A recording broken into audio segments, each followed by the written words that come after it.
John chapter 4, verse 1 through 6.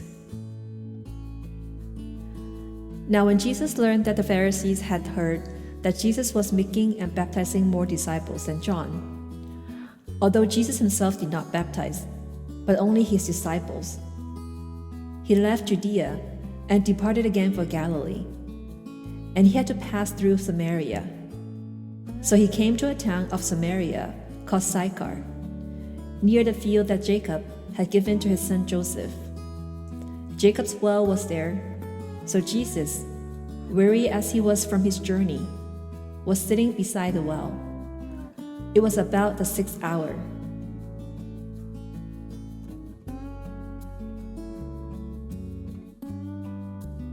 Jesus was leaving Judea for Galilee, and he had to pass through Samaria. Going through Samaria was a shortcut to reach Galilee, but that was not the only route. In fact, many Jews would rather take a longer route into Galilee, so they could avoid contact with the despised Samaritans. So why did Jesus must break this social norm and pass through Samaria?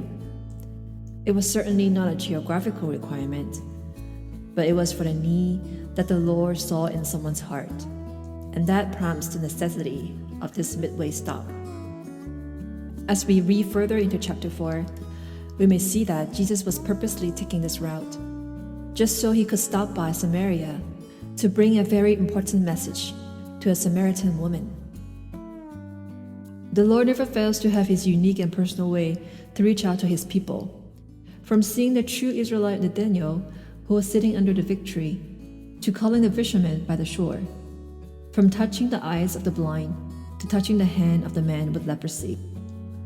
And now, he walked in a day's journey to Samaria, weary and thirsty, just to meet a lowly Samaritan woman who was considered a social outcast. He personally met with the woman to bring her the message of hope and a life that will never run dry and thirsty. I am touched by those extra miles that the Lord is always willing to travel just to reach out to a wandering soul, as if coming all the way from heaven to earth, going from Bethlehem to Calvary, and from Calvary to the tomb, were not far enough. How far would the Lord come to search for me, one may ask. Just trace back on the routes how he has come to search for you, and the people he has sent to bring you back to his family. Even at times when we think that we are unsearchable, he will still be able to meet us right where we are. That's our loving Lord.